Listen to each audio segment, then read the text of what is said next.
And it's BBOR Black Box Online Radio, coming to you from West Virginia at heart and from around the globe. And hello, everybody. Today is Tuesday, and time for True Crime Talk Radio in the morning. I am your host, Black Box Ned. And because today is Tuesday, you guys can say hello to Snoopy. And we have Charlie here in the chat who says, Ned for life. Well, thank you so much, Charlie. The title story today is going to be about the White Horse murder. My name is Ned DeHaan, and I'm the author of the White Horse Killer Saga. It's a series of audiobooks that have been made available here on YouTube for free, which you can listen to. The first one was Killer on a White Horse, the second one is called the Barry Albert Tapes, and the third one was called White Horse Strong. I'm currently working on the fourth one, which will be released later this year.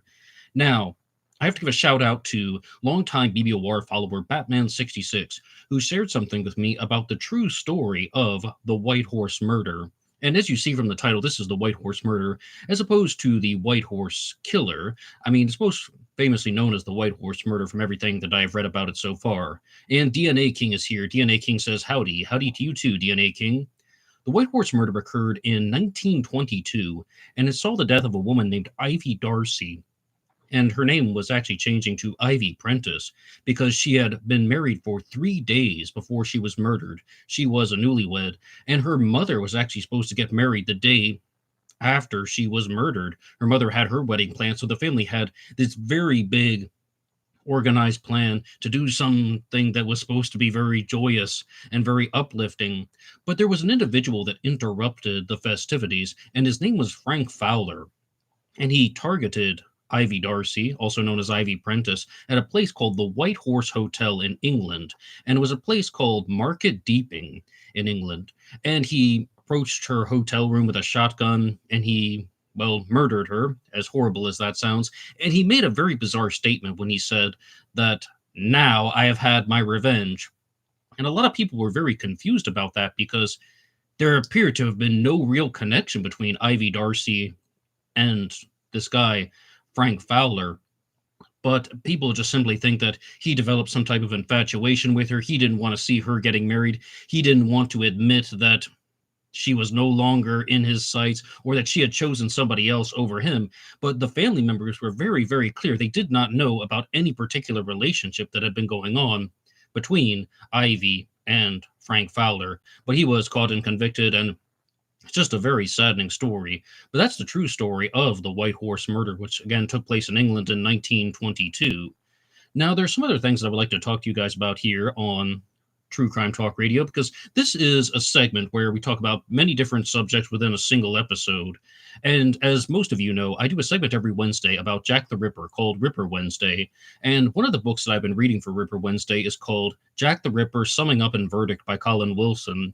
And the introductory chapter is talking all about different types of serial killers, like the way a lot of serial killer books about Jack the Ripper and the Zodiac Killer talk about different stories within the intro chapter. And I was going through there, and there were two major serial killers that were compared to Jack the Ripper, and they were the Yorkshire Ripper and Peter Curtin, who was a serial killer known as the Vampire of Dusseldorf, also known as the Dusseldorf Sadist.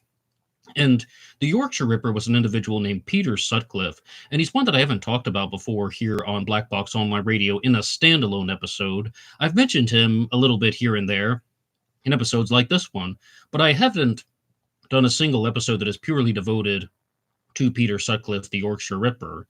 And I was watching a couple documentaries about him, and one of them it was from a show called Manhunt, and it's about 90 minutes long. It's available on YouTube. It's actually 3 different programs that have been put together about the Yorkshire Ripper, and it was all about the investigations. And they're just starting with how somebody is murdering women in England, and they're trying to find out who. And because it's about the investigations, it was hard to watch, because what happened? Well, they couldn't catch the killer. They couldn't catch the killer. They couldn't catch the killer. They made mistake A. They made mistake B. They interviewed him multiple times. They had all these clues and all these pieces of evidence, and they weren't able to do anything about it.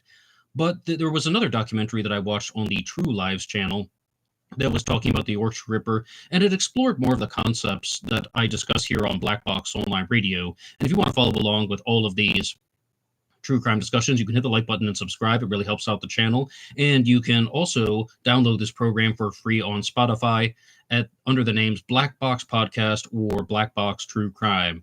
Charlie says Jimmy Savile made sure to meet the Ripper, Peter. It was maddening.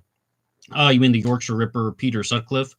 Well, some of the things that they shared on the True Lives channel were that he was the oldest of 6 children, but his other 5 siblings didn't seem to develop the same type of homicidal tendencies that he was experiencing.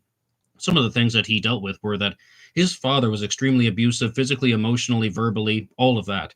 However, when it came to the actions toward his mother, things watching his father abuse his mother, and he internalized that type of negative behavior. He internalized those types of negative feelings, and he projected them onto other women. A story that was shared very clearly in the True Lives documentary was one where they said that Peter Sutcliffe's father would regularly cheat on his mother, have affairs, but one time she betrayed his trust, and then he caught her, humiliated her in front of the children in a very degrading act. And they believe that this is something just for that. You got a cheers from Snoopy. And Lacey says, good morning, Ned and everyone. Good morning to you too, Lacey. We were talking about the White Horse murder, and now we're talking about Peter Sutcliffe, the Yorkshire Ripper. Some other aspects of this story that really stood out to me were a presentation that was done by an individual named Dr. Ronald Markman, and he was a forensic psychiatrist who talked about how dealing with things like anger and frustration and sadness are not enough to drive somebody to commit murder. Because when you look at the activities of people like serial killers, they seem to have experienced a lot of similar things that you and I have experienced. Having a lousy father, having a bad situation with their mother, not to mention just being angry about financial stress, being mad at their significant other, maybe not having a significant other. What could truly be the cause that would drive somebody to commit homicide in the names of these issues? And with somebody such as Peter Sutcliffe, the Yorkshire Ripper, they believe that he had this bad experience with his mother and father. Then he was with someone who cheated on him. And then he wanted to get revenge on this woman who cheated on him by seeing a prostitute. And when he was with the prostitute, she did something that sexually humiliated him. And he even saw her actually at a pub. He ran into her at a pub, and then she brought it up again. And he felt humiliated for the second time. And Dr. Ronald Markman, look how Dr. Ronald just turns into Donald. Dr. Ronald Markman was saying that humiliation is one of the biggest factors that drives people to kill. Developing a sense of revenge and retaliation, and just this entire mindset that they need to act out in physical violence because someone has humiliated them. And, you know, it sounds like it's an oversimplification, but it is a very, very strong concept, because he even points out that this is the story of Cain and Abel in the Bible. And as Dr. Jordan Peterson always likes to remind us, Cain and Abel's the third story in the Bible, bucko. And then in this story, you have Cain bringing the sacrifice of vegetables to God. You have Abel, slicing the throat of an animal, and God preferred the sacrifice over Abel.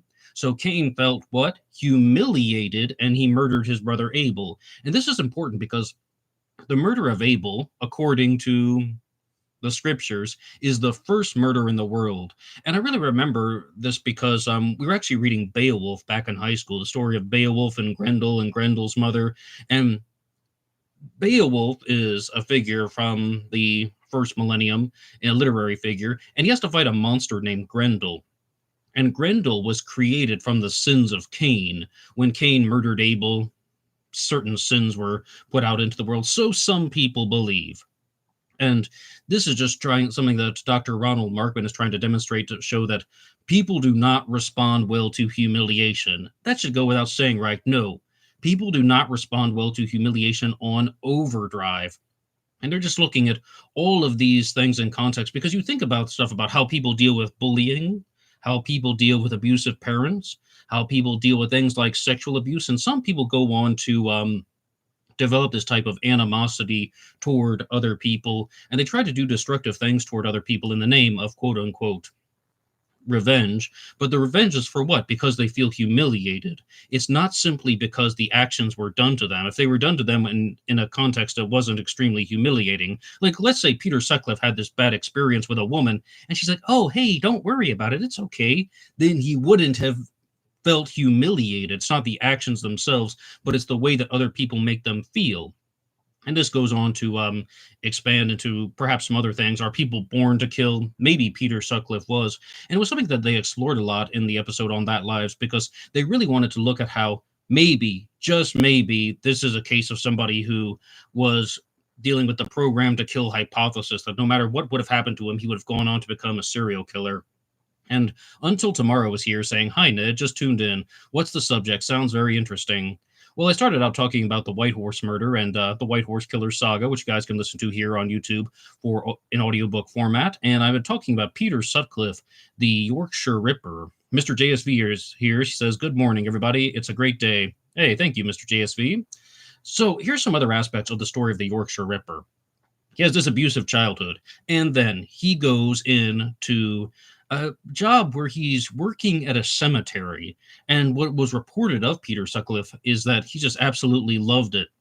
He absolutely loved being around, well, the dead bodies, and he would even get access to certain bones, and he would just use them to scare people.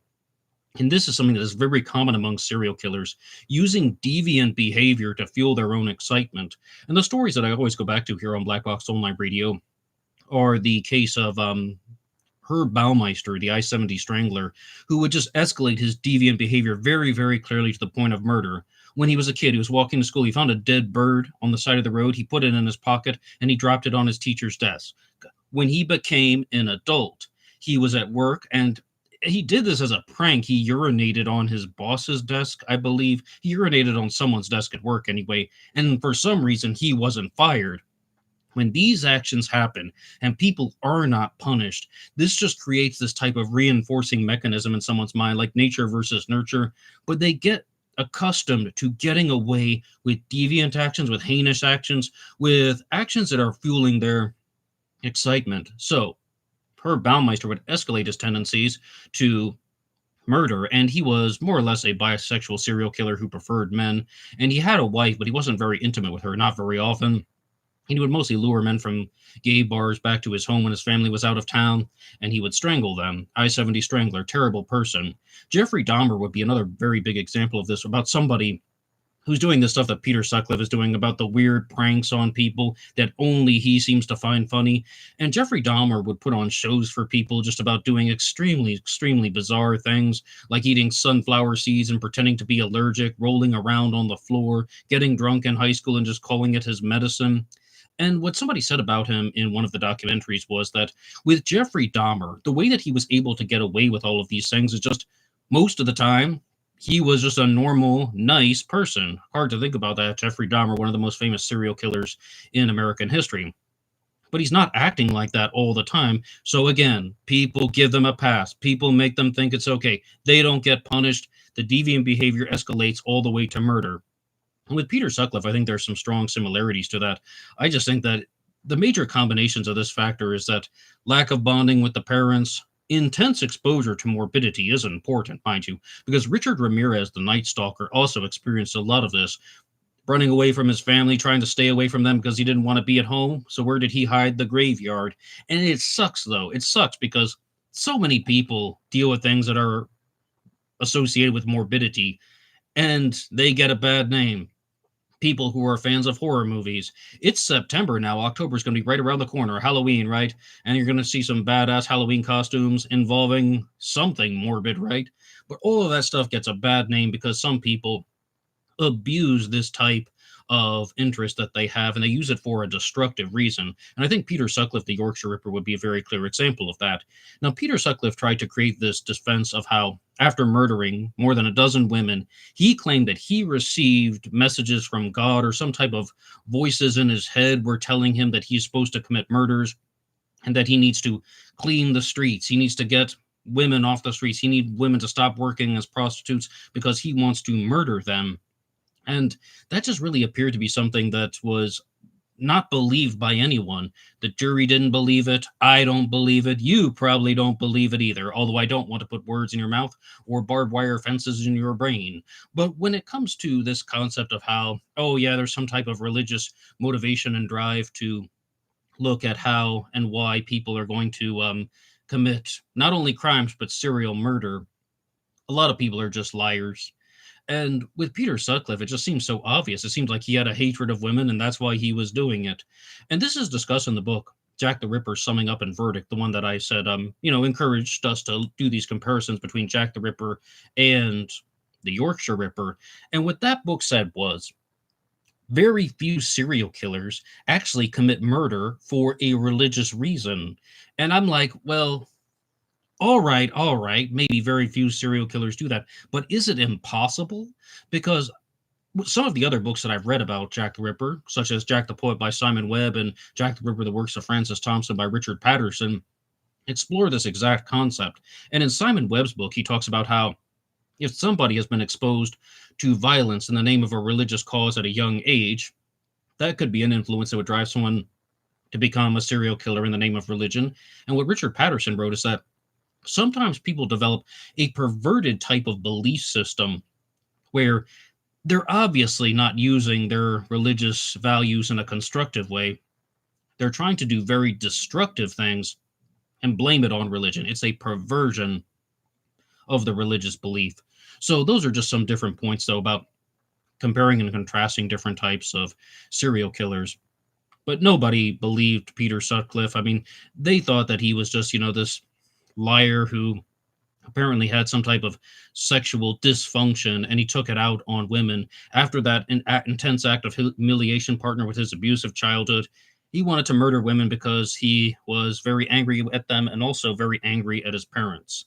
And we have Dean Hatcher here who says, "Hello, Ned. Dino from Nashville, Tennessee here." Well, hello to you too, Dino. And you get a cheers from Snoopy. And Dean, you're in Nashville. I was actually just talking to somebody about Memphis, Tennessee. I miss Memphis dry rub ribs so much. So I could go for some of those right now. Absolutely delicious. But in terms of serial killer behavior, there was somebody else who was featured in this documentary, and his name was Professor Louis Schlesinger, and this is on the True Lives channel, and he's talking about some of the stuff that's even included in the Manhunt documentary. All right, so you got some guy like Peter Sutcliffe murdering multiple women, very vicious things, attacking them with hammers and screwdrivers. One of the victims was stabbed over 50 times with a screwdriver. And how was he able to do it for so long? How was he able to murder more than a dozen women when they had this enormous task force looking at them, when they've interviewed people? And Professor Louis Schlesinger said something that I thought was very important to hear. And that was that when you're interrogating someone and interviewing someone and just trying to talk to somebody and know if they're telling the truth, people who are guilty say things in a certain way. People who are innocent say things a certain way.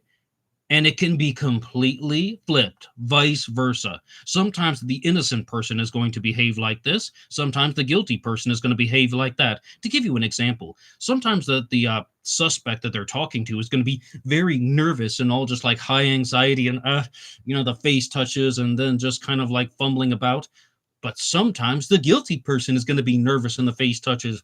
Sometimes the innocent person is going to be super chill and be like, nope, didn't do it. Sometimes the guilty person is going to be chill and stone-faced and be like, nope, didn't do it. And there is no way to predict this. You can just sort of look at contradictory things. Sometimes you can look at the eye movements in certain ways. The thing about, is it coming from your memory or your imagination? But with 100% accuracy, looking at stuff like nervousness, calm nature, or about, let alone, sometimes people ask confusing questions. And this was brought up a lot in some of the other interrogations that I've talked about on this channel, even the JonBenet Ramsey case, when they ask Patsy Ramsey, what would you say if I told you we had some forensic evidence that would convict you? And she said, I don't give a flying flip, that famous thing. Sonic is here who says, Joseph Newton Chandler III is the best Zodiac killer suspect. It was him. Joseph Newton Chandler. Now, Joseph Newton Chandler, was that the name that was adopted by Robert Ivan Nichols? I mean, when Robert Ivan Nichols assumed the identity of an 8-year-old boy in Texas, and then he went off to California. And Robert Ivan Nichols was a very bizarre individual, but he died under the name Joseph Chandler, right? And he was the first person ever identified from the DNA Doe Project And there's a lot of weird stories about Joseph Newton Chandler, aka Robert Ivan Nichols. Like one day he drove from the Midwest to Maine to go shopping at LL Bean, and then there was no room in the parking lot, so he got in the car and drove back. Very, very bizarre stuff. But as I said in the book, Jack the Ripper summing up in Verdict, they recommended, though, also looking at some of the similarities between Jack the Ripper and Peter Curtin, the Dusseldorf sadist, also known as the Vampire of Dusseldorf. Peter Curtin was born in the 1800s, and he's a serial killer that I've only loosely mentioned, even less than Peter Sutcliffe. Peter Curtin is one of the most vicious offenders that I've ever talked about here on Black Box Online Radio because he early age. It's possible that he committed his first murder at the age of 9. He stated that he drowned somebody at the age of 9, though. Although I was watching one channel that was called like Demonico, and they were saying there's no actual evidence to support that that happened, but it's possible. But with Peter Curtin, he developed these very bizarre sexual connections to violence, and he was married. Almost certainly he was a psychopath, but he stated that he could only experience a climax when he was with his wife if he began to fantasize about physical violence. And I was heavily reminded of the story of Andrei Chikatilo, a Russian serial killer called the Butcher of Rostov, who had some similar things, though, although Andrei Chikatilo definitely would experience arousal and ejaculation from committing the murders. So they say, so reported, but a lot of stuff gets misrepresented, and there's some unclear details on how and why he was doing it. With Peter Curtin, it seems a little bit clearer that he would just get lost in his imagination about these particular fantasies of hurting people, and that's how he was able to achieve arousal and violence.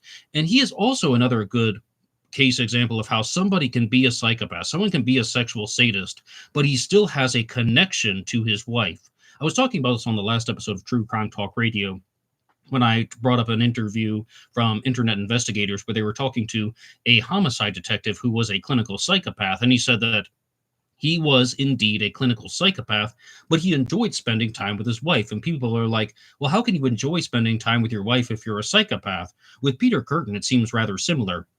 He wanted to control her. He wanted to dominate her. He wanted to have some type of connection to her for practicality.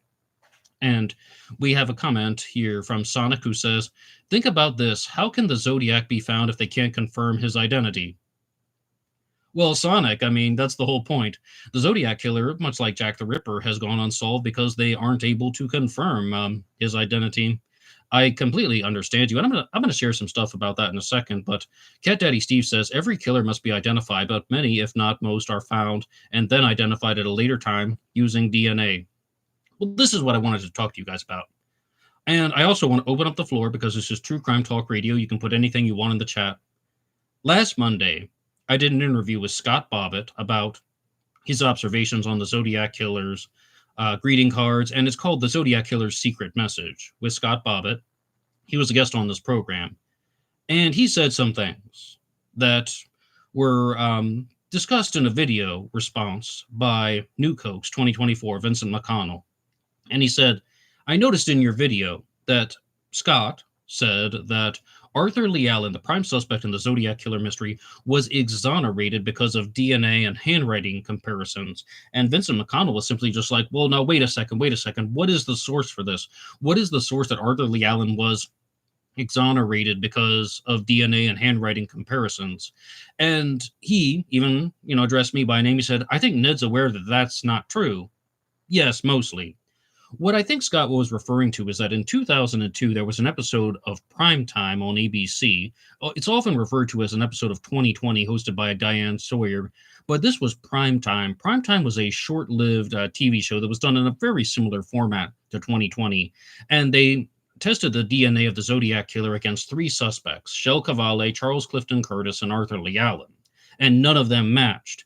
And to the credit of Mike Rodelli, he has gone through painstaking efforts to demonstrate how and why they most likely don't have the Zodiac Killer's DNA. This was touched DNA from the outside of the stamp, and in this whole thing about mailman, it could have been Joe Schmo. I don't believe that they have credible evidence to say that they have the Zodiac Killer's DNA.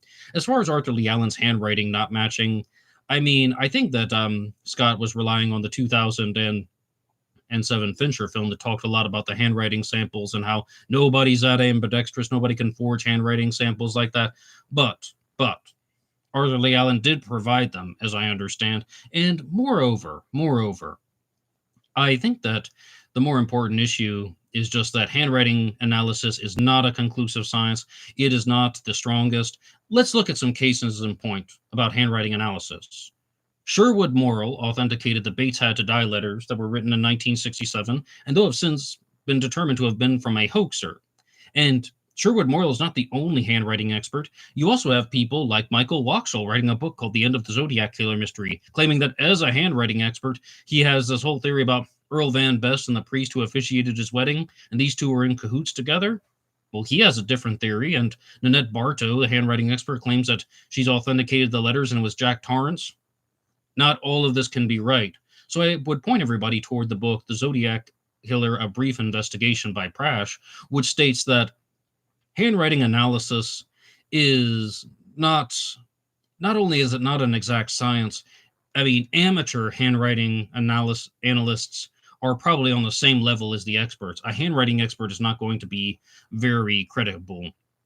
And Fire Pixie is here. Fire Pixie, hi. And Sonic says, Robert Ivan Nichols' sketch to the Zodiac similar. Also, police questioning him if they didn't confirm his identity. Oh, you mean how did they really know that he was the Zodiac?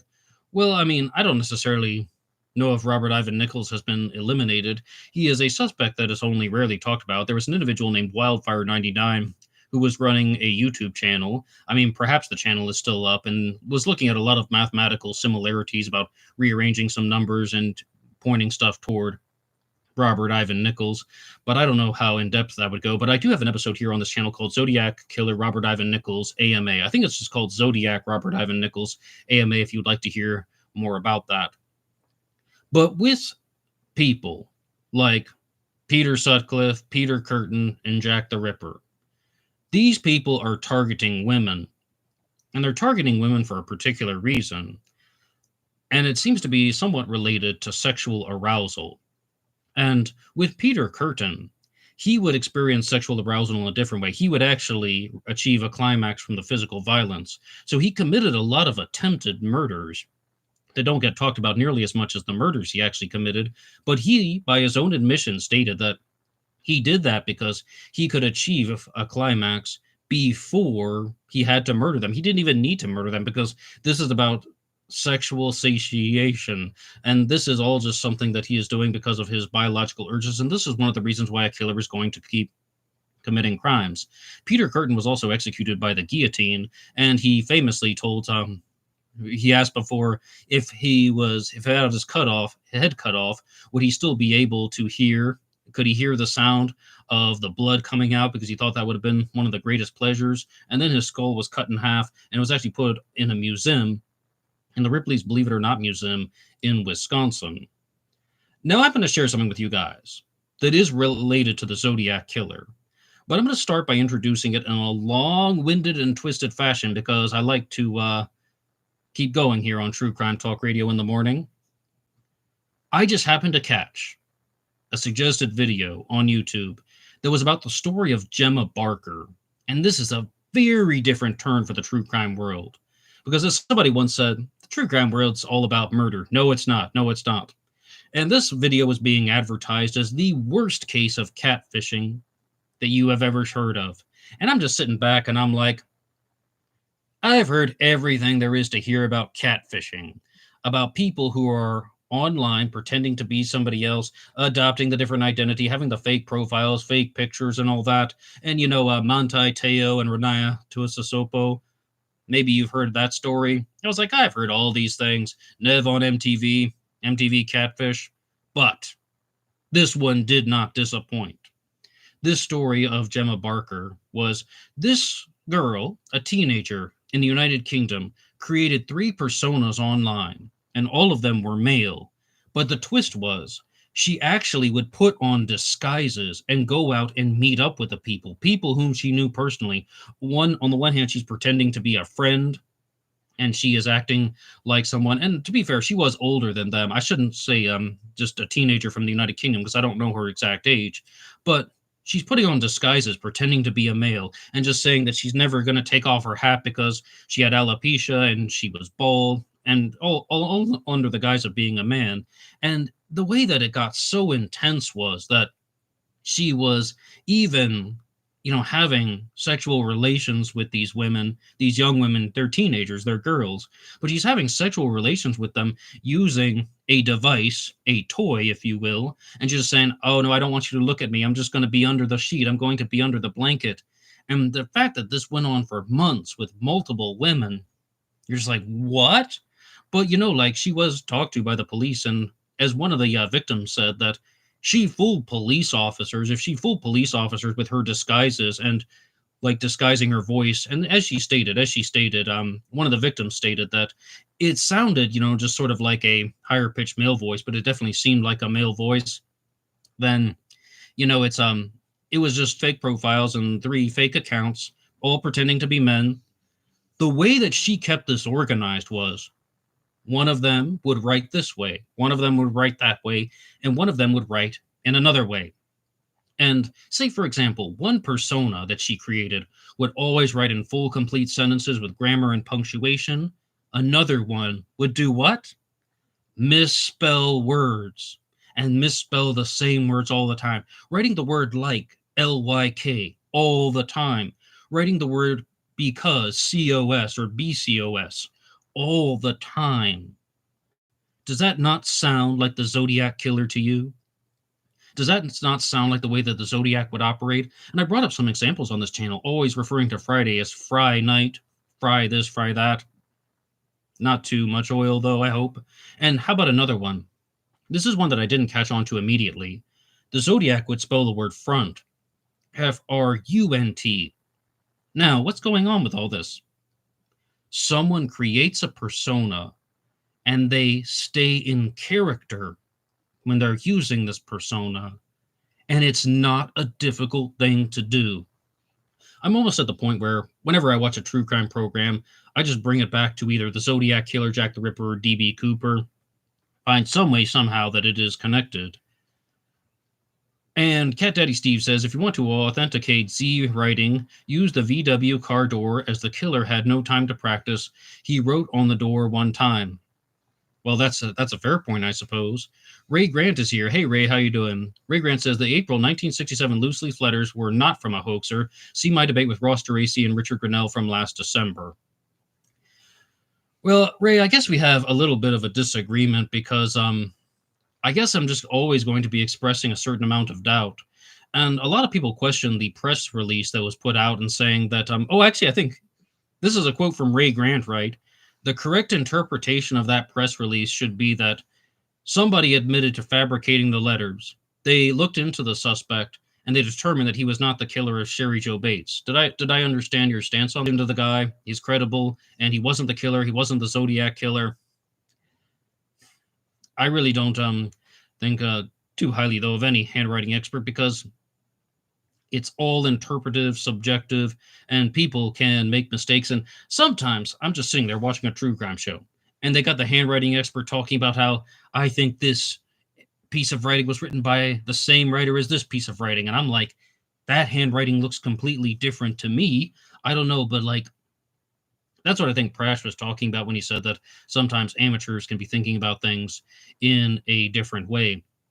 But if you're into different hope, somebody is going to be able to deceive police officers. I mean, Peter Sutcliffe deceived police officers. John Douglas believes that Jack the Ripper deceived police officers. Even if somebody's going to be able to deceive police officers with a convincing acting job, the fact that 3 women interacted with this woman, Gemma Barker, for months, and they're meeting up with her face to face, and she just has like disguises on where she's like wearing a hat and looking downwards all the time. I'm not Ned anymore. I'm a woman. Yeah, like, would you really fall for that? I mean, just the fact that people are going to be trying to pull that off, it's a little bit unbelievable, but that just goes to show that there really are no limits to what people will do. And this is the stuff that gets incorporated into a lot of the discussions on both the Yorkshire Ripper and Peter Curtin, the Dusseldorf sadist. And that is that in the YouTube videos that I've been watching, people are just laying it out like this. They're saying, evil exists. And I don't like this terminology. I mean, I would rather look at this from a psychological standpoint and a profiling standpoint, but they're just like, evil exists. Well, what is all this doing? Is this the program to kill hypothesis? Are these people who've just experienced a lot of abuse? Or are these people who just had terrible relations with their parents? Peter Curtin experienced some very bizarre things where his father would regularly rape his mother in front of them and, like forced sex that was done in front of the children. Of course, that's going to affect the kids in some ways, but some people back down from that and they retract that. They don't stand by that. And then they go on to people. Whereas with Peter Curtin, he became an even more deranged type of serial predator. And that is, very sad to hear, but they're just saying that some people are, let's just say, physiological factors, emotional factors that drive people to kill. And I think somebody like the forensic psychiatrist, Dr. Ronald Markman, was really zoning in on something when he's talking about how humiliation can create these types of feelings in people. But I also believe that there are clinical psychopaths, and there are people who are just born without the ability to experience human empathy. And by causing harm to other people, it releases certain types of neurotransmitters in the brain that are very pleasing to them. And we have a comment here from Cat Daddy Steve. Someone has to be a handwriting expert. Otherwise, I could get a bunch of vintage baseball cards and forge Babe Ruth's name and sell them for $10,000 each. Okay, you're going to be dealing with a lot more than handwriting for that. I mean, like, they would also be able to look at, like, the age of the ink and so on. But Cat Daddy Steve, people can be fooled. Have you heard of the story of Mark Hoffman? Not Richard Hoffman. No, we're done with him. Mark Hoffman. He was the subject of the documentary Murder in the Mormon Church, and he was somebody who detonated a bomb and it even injured himself, but he was actually an expert document forger. And I shouldn't say the word expert. He was a very good document forger. He could forge documents, he could forge coins, he could pass things off as historical relics, and he even fooled most major experts. He fooled almost every expert that evaluated his stuff. Oh yeah, I found this antique letter. They believed it all because he was that good. So what he started to do was, again, fueling one's own excitement, he began to enter into a form of self-sabotage when he would almost set things up where he wouldn't get caught, but where he would almost get caught. And he kind of arranged his own downfall in a lot of ways. And a lot of serial killers do this, and I think somebody even said that about the Zodiac Killer here on this channel, that they thought that the Zodiac wanted to get caught in his heyday, at the height of his infamy, but at the same time, he didn't want to get caught because then he would be less infamous. So it's just this balance that he's doing about committing thrill kills. Same way somebody like Mark Hoffman would be committing these other types of thrills. And there's another individual out there that was forging documents named Earl Van Best. Earl Van Best was an antiques dealer who would get his stuff from Mexico, and he would also deal with rare books and old documents. And according to Gary Stewart, if we can believe him, Earl Van Best would get so good at forging the documents that he could even pass them off as things that would fool experts. And this is just something that a lot of people don't really want to admit, that the experts can be fooled. And I think I've talked to you guys about Project Alpha here on Black Box Online Radio. Project Alpha was something created by James Randi, where he had two magicians perform their magic tricks in front of scientists, telling them that they actually had psychic powers. And the scientists believed it. And the reason why James Randi set this up was because there was an Israeli magician, mystifier, named Uri Geller, who was claiming that he was a psychic and he would perform his magic tricks in front of scientists, and they believed it. But somebody such as James Randi knew that it was a hoax because he knew how the tricks were done as a magician. And he wanted to just set up Project Alpha purely to demonstrate that experts can be fooled. So with these subjective things, I don't know. I'm really not convinced that anybody is perfect. Cat Daddy Steve says, handwriting analysis is not a true science, but it's a tool much like polygraph testing. It's not perfect. Oh, yes. I mean, what I think you're trying to say, Cat Daddy Steve, is some handwriting experts are going to be better than others. Sherwood Morrill might be better than Michael Wachsel, and Michael Wachsel might be better than Nanette Bartow. I mean, right? I mean, someone's going to be more accurate than another. And believe it or not, I actually do think lie detectors have a lot more credit than people, or they have a lot more value than people are giving them credit for. But I also am not convinced that lie detectors are perfect because so much about the lie detector relates to the polygraph examiner. But I also think that people are just blaming lie detectors and they're saying that they're not useful because they want to get out of tough situations when something is going to go against their claim. They were like, oh well, that doesn't support my case, so therefore I'm just going to say that it's not credible evidence. But also, I want to let you guys know that there is a new discussion on the French Wrecking Crew. There is a new panel discussion episode about the Zodiac Killer. And the French Wrecking Crew is hosted by Jerome from Belgium. And we really had people coming from all around the world. We had Jerome from Belgium, Richard Grinnell from the United Kingdom. We had Druzer from Canada, me from West Virginia at heart and from the Philippines.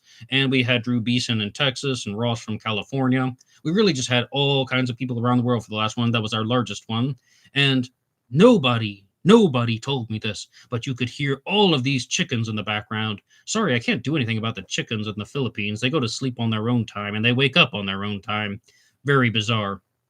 But yes, we had a very good discussion. We were talking about the J4 videos about Richard Hoffman, and I hope that that subject has pretty much been put to rest. I have an episode that I did about Richard Hoffman, as well as talking about him on some of these true crime talk radio things, and I think Richard Grinnell more or less cleared it up. Tom Boyd of ZodiacKiller.com also shared a lot of info about how Richard Hoffman is perhaps not the strongest Zodiac Killer suspect, and it looks like it's mostly going to be going away. But we have one from Chad K here who says, should Zodiac handwriting use the sloppy letter font or the neat cipher font? He obviously was capable of faking his handwriting. Well, this is something that we were discussing on the panel show because in 1991, we had the Scorpion ciphers that were mailed that might have come from the Zodiac Killer. And it says, hi, remember me, which is something that I do think the Zodiac would do.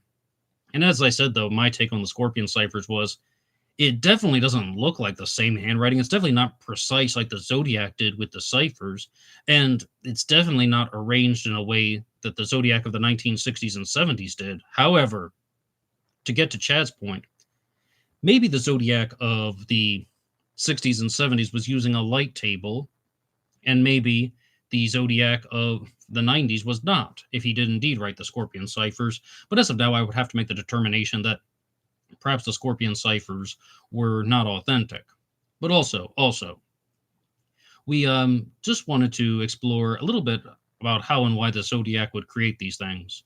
And we had Drew Beeson on the program who said for the longest time that he believes that the Zodiac Killer was skilled in technical drawing and draftsmanship, and he was using a light table. Vincent McConnell of New Cokes 2024 was not on the program, but he's also just used the light table and the graph paper to do experiments. And he openly said, if that's not a light table, I'll eat my hat. So to answer the question about how is the Zodiac able to create these sloppy letters and these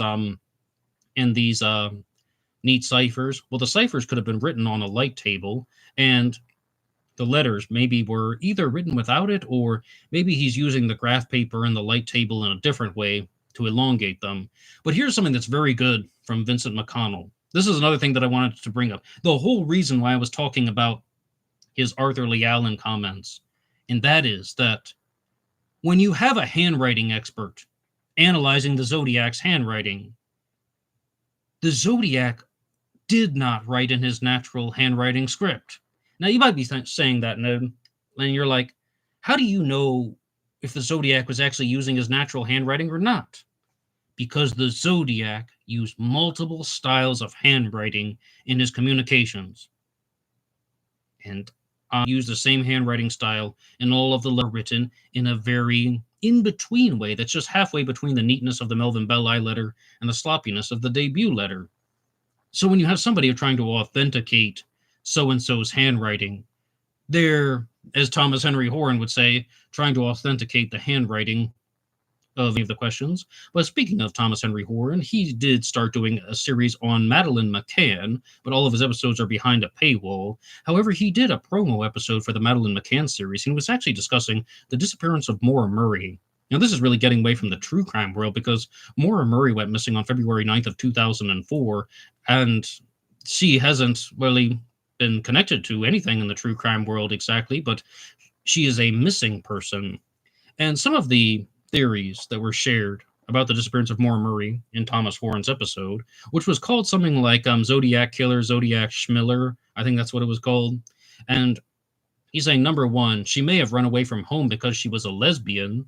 And I thought that was a rather odd thing to say because Mora Murray went missing from UMass Amherst. She was a student at UMass Amherst studying nursing. She had a boyfriend, and her boyfriend's name was Billy Roush, if I recall. Definitely Billy. It's been a long time since I looked into the story. But unfortunately, she was also having an affair with a track coach named Haas Baghdadi. His name was actually Hussein Baghdadi, and he went by the nickname Haas, and he seems to have been very, very upfront about this, that yes, that's what was going on. And it just seemed like, I don't know if there's any evidence to truly support that, but one point that was shared in this episode on the Stones Unturned that I do take exception with is when Thomas Horn said that if Mora Murray disappeared from Massachusetts, she would have had a very tough time entering Canada if she tried to run away on her own. No. I talk about this a lot in the Mora Murray episodes, and that is that if Mora Murray went missing and she tried to cross the border of Canada, this was in 2004. In 2006, I went to Canada with my university to attend a conference. We crossed the border with our university IDs. At the time, you did not need a passport. That didn't happen until 2009 or 2010 when they changed the law. We didn't even show a driver's license or any government ID other than our university IDs. And they're like, they're like, okay, come on in. That's the way it was done back then. Now, staying in Canada would be a different point. River Problem Pottery is here, who says, "Morning, Ned. What are your thoughts on people like Jay Foy and others accusing people of being a serial killer in such a public way? And Jay Foy is only one of many." Well, River Problem Pottery. Number one, Jay Foy accused his grandfather of being a serial killer. His grandfather has passed away, so he most likely will not experience any liable or legal issues. You can't sue someone for libeling a dead man. Secondly, Jay Foy seems to have experienced some type of backlash from his family after coming forward with his TikTok videos and making them. And in his most recent one, he seemed very upset about it. So I think he's dealt with a lot of consequences, and not all family members are going to take kindly to someone accusing Grandpa of being a serial killer. Now, people are saying, is he dragging Richard Hoffman's name in the mud? Maybe. But the only way that I can defend someone in that position is, what if they're telling the truth? What if they conduct their independent investigation and they're actually right about everything? And that's one of the reasons why I think that, people do have a right to share their findings. Matt Johnson is here. He says, the Zodiac Killer killed JonBenet Ramsey theory connection. In the letter, it does say SBTC. So that could that possibly mean signed by the cross, the Zodiac cross? Oh, well, that's a very big long shot, Matt Johnson. And there are people who support the Zodiac JonBenet Ramsey connection, and one of them is David Gold, and another one is John Cameron. But, I mean, we're dealing with things that are like 25 years apart, right? 1969 to 1996. I don't know any math, sorry, but the Zodiac didn't act for 25 years, and all of a sudden he murders JonBenet Ramsey. Daddy Steve says, Professor Horde might also be graysmithing. Why? Because I asked him in a chat, how do you know that Lake Herman Road was a body dump and drug deal site? Who told you that? And he never answered. Well, I don't know about the body dumping site. One thing that Thomas Henry Horan has claimed is that the Lake Herman Road turnoff parking lot area where David Faraday and Betty Lou Jensen were murdered was a scene where at least 12 people were murdered. At least a dozen bodies were found in the parking lot. I don't know about the time frame. As far as I know, he's never provided a source for that. I agree with you. But another one is that drugs, well, certainly, because there is a drug bust that went on about 800 yards away from the Lake Herman Road parking lot. So it's quite possible that there are drugs in the area and people are dealing drugs. And David Faraday even had the connection with somebody who was dealing drugs at the high school and he wanted to stop him. So yeah, there was a drug trade going on. Now, if you mean drug deal and body dump site that it's used by the same people, no idea. All right, but everybody, I would like to say thank you so much for listening to this episode of True Crime Talk Radio in the Morning. And you can hit the like button and subscribe if you want to follow along with these. I go live every Tuesday and Thursday at 10:30 a.m. Eastern Standard Time. And if you're listening to this at a future date, you can put your ideas in the comment section down below. Maybe they will be worked into a future episode of Black Box Online Radio. Thank you to so much to everybody who left comments in the live chat. It's all very much appreciated, and it always provides some good discussions. And I will be with you tomorrow for Ripper Wednesday, talking all about Jack the Ripper. And just maybe it will be a double event in the tradition of Whitechapel. But anybody can rate the show at blackboxonlineradio@aol.com. And until next time.